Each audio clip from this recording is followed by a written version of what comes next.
Hi, my name is Daniel Kelty. This is my very first video for my new YouTube channel that I've been really excited about. And, Christ, I am so, that was my rooster, overwhelmed today. So for those of you who don't know me, I hope you will follow my channel and subscribe. I have a lot of things I want to share with you. And I guess my goal for these videos is to help people feel a little bit less alone and share some of the fucking craziness that is my life. And I hope that in doing so, that you guys feel a little bit less alone too. So I'm 49 years old. I can't believe I'm 49 years old. I live on a farm with my husband and my 2 children and lots of animals. I work as a psychotherapist, as a private practice I have on my farm, and I do animal-assisted therapy and nature-based therapy. We have 50 acres of beautiful land, and I am living my dream. I can't believe I'm able to do this, but I've worked very, very hard to get to where I am. And today has just been kind of a fucked up day. And I have lots of...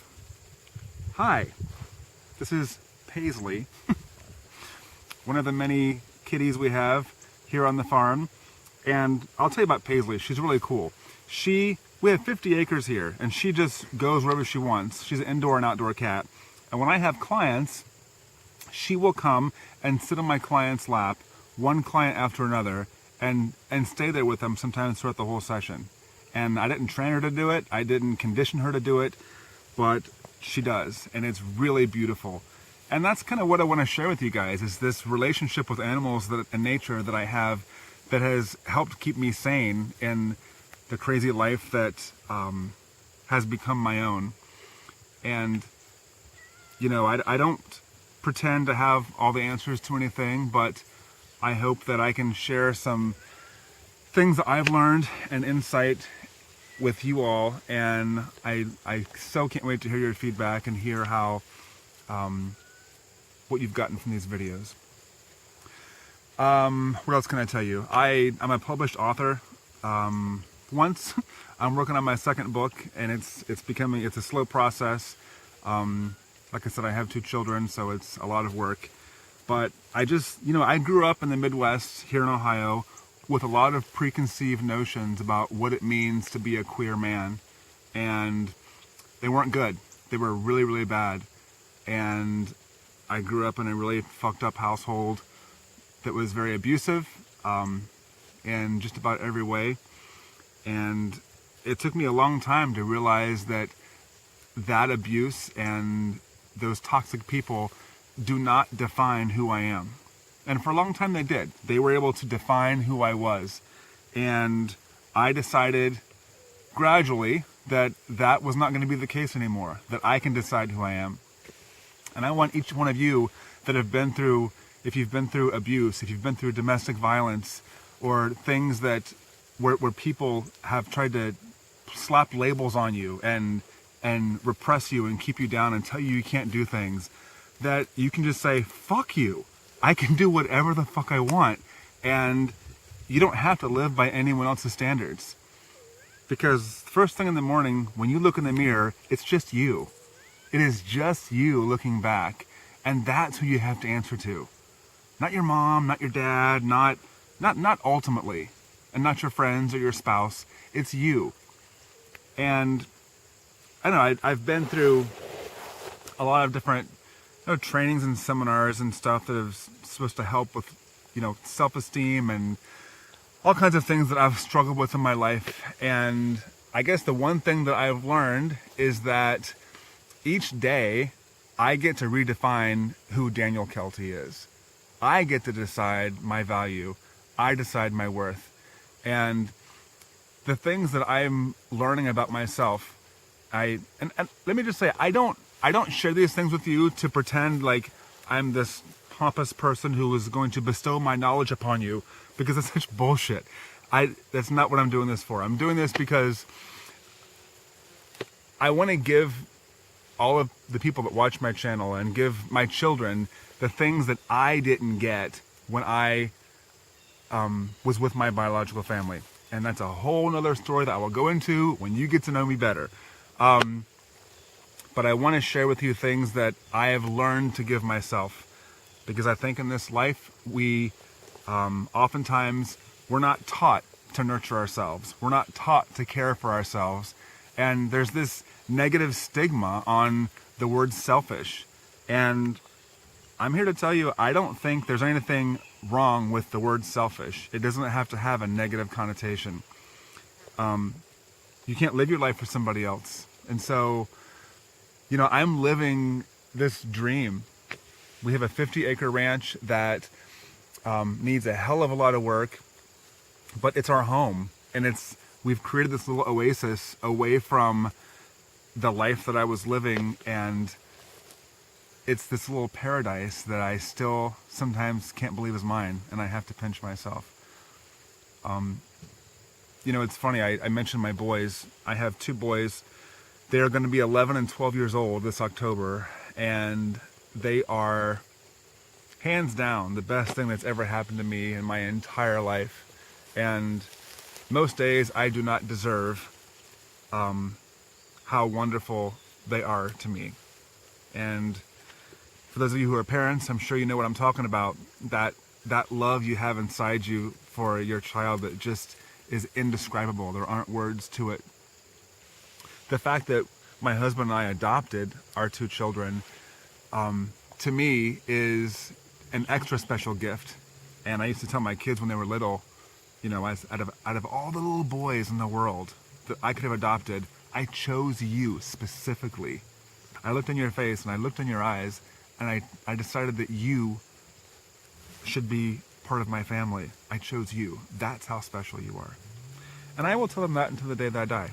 I hope that they never forget how special they are to me.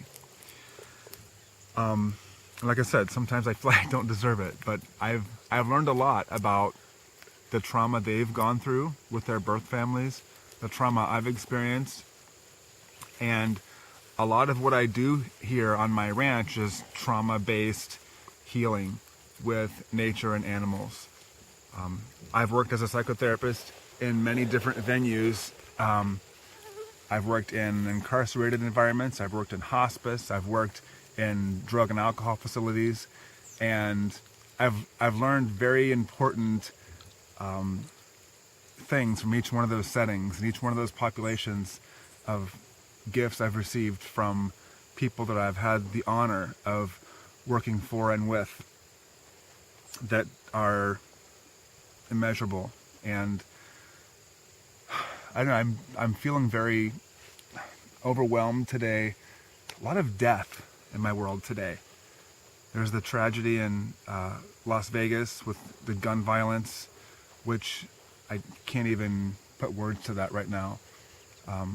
Tom Petty, incredibly gifted musician, gone from this earth, that literally breaks my heart. An ex-coworker of mine, I heard died. I heard today. And then a friend of mine from high school died. Literally, this is fucking one day. All this happens in one goddamn day. And I am at capacity for emotion. Like, I have not shed one tear. I have not processed anything, because I can't process it all. It's too much. It's too I can't think of another word. You'll find that I do that a lot. But I guess what I wanted to say is, when any one of those things happens to you in life, it's like you look through the world in a different lens after that. Like, you never see the world quite the same. And you realize how vulnerable you are, and how temporary life is, and how incredibly fleeting life can be, and all the things that we get caught up in, our jobs and our paychecks and bills and the Christmas card we forgot to send, it doesn't mean shit. Like, none of it means anything, because this is what's real. Your world around you is what's real. Your look on your child's face when he or she tells you that they love you, that's what's real. That's what matters. Everything else, if you have dishes in the sink, if you didn't sweep your floor today, if you haven't cut your toenails, who the fuck cares? Because none of it matters. None of it. And I'm just as guilty as anybody else for getting caught up in the daily shit. I do. And that's why I'm urging with you to please try to find a way to slow down in your life and just fucking breathe. Just breathe. You know, as I get to know you guys more and I hear some of your feedback, which I hope that I will, and you get to know me, you will find that I have a lot of things to say about parenting. I have a lot of things to say about lots of things, but I do think that parenting is one thing that I'm extremely passionate about and extremely liberal about, that I hope I can share some of my experiences with you to help make your parenting experience maybe a little bit less hectic. You know, in my practice, I see families and children all the time that come to me, and I guess my favorite one is when families come to me with this child and they're like, fix my kid. He's out of control. His behavior is completely inappropriate. And he's getting in trouble and blah, blah, blah, blah, blah. And it cracks me up when I find out that the problem is actually with the environment the child is being raised in. The children are a product of their environment. And like I said, there's a lot more to say about that, but I do feel strongly about empowering children and educating families and giving people the best chance they can to find their own peace, to find their own happiness. I have found my happiness. I am doing with my life now what most people do when they are ready to retire and finally relax. At 49 years old, I'm doing it now. And there is nothing fucking easy about it, but it's a labor of love, but it is something that I would not trade for all the money in the world. My hope is that we will continue to build this farm with therapeutic services and animals so that my children will have a place to come home to always, and their children will have a place to come and call home, no matter how far away they go, no matter what journey life takes them on. And I think one of the biggest things that I've learned is, you know, as we meet people, we walk through this life, we rub elbows with all different kinds of people. It's kind of like life is this trail through the woods, right? It's a journey, right? I know that sounds all touchy-feely and hippie, but that's part of who I am, so deal with it. So you have this trail, right? And you're walking through the woods on this trail, and that's your life. And sometimes other people will join you on that path. And sometimes they stay with you and they walk with you for a long time. And then they leave you. Sometimes they leave through death. Sometimes they leave through a conflict, a fight. All different kinds of things make them take their own path. And it happens after a short time, long time, all different kinds of times. And for a long time, I felt very abandoned whenever somebody would veer off my path. I would get angry at them or devastated by it. But one of the things that I've sort of learned to teach myself is, instead of looking at it through the lens of, okay, well, they left me, or I can't believe they've fucking bailed on me after X number of months or years, I look at it like, what did I learn from the time I spent with that person? Whether it was my mother, my sister, my father, a friend, an acquaintance, a coworker. What did I learn about myself? What did I learn about life, about anything? What did I learn? What can I take from that experience? Even if all I learned was what I won't tolerate. How many times have you gotten out of a relationship and you look back and you say, I am never doing that again, or I'm never dating that kind of person again, or I'll watch for that behavior next time I meet someone on the first date? We all do it. But when you learn how to apply that skill toward all kinds of different things in your life, I think that's when we find how to feel empowered versus feeling victimized by life. There's a lot of shit that's happened to me that I will share with you later when it's more appropriate. But what I want to start off building this relationship with you is that was a really awkward sentence, is that it's not what I've been through, it's who I've become and who I will continue to evolve to become, hopefully, not despite everything, but because of everything. I was watching TV last night, one of my favorite, my legs are falling asleep. Don't you hate it when your feet tingle like that? Anyway, I was watching this show last night, one of my favorites, called Transparent. Brilliant, brilliant show. A little heavy, but brilliant. It's about this family and how later in life, there's adult children, there's parents, and the elderly father comes out as transgender, and he transitions into a woman. And it's not, that's not what the entire show is about, but you watch all the characters evolve, and it's magnificently written and brilliantly orchestrated. And when one person in your family changes like that, and you're attached to them, and you share that path with them, you can't help but to change too. And so the show is about how this family evolves and changes into different versions of themselves. And I just find it fascinating. I think it's a great parallel for how all of our lives can be, because every day we're changing and evolving into different, hopefully better versions of ourselves. And growth is painful, and growth is messy, and it's unpredictable. One of the actors was talking about how she used the metaphor of like a building, like when a building is getting repaired, there's like scaffolding in front of it, and it's all messy and disorganized and chaotic. But underneath of it all, there's this change occurring. And I thought, God, what a beautiful way to put it, because that's kind of the human experience. It's like life happens to us, the scaffolding goes up, hopefully, if we're getting some help, some self-help. And underneath it all, inside, these changes start to develop and happen. And there comes a day when you don't need the scaffolding anymore, and you don't need the workers around you, and you become this, get your tail out of it, really? This is my life. Do you see what I put up with? Here I am sharing this deep moment with you, and I have a cat's ass in front of the screen. This is my life, and I wouldn't trade it for anything in the world. So anyway, I was rambling about, what was I rambling about? Oh, rambling about the scaffolding metaphor.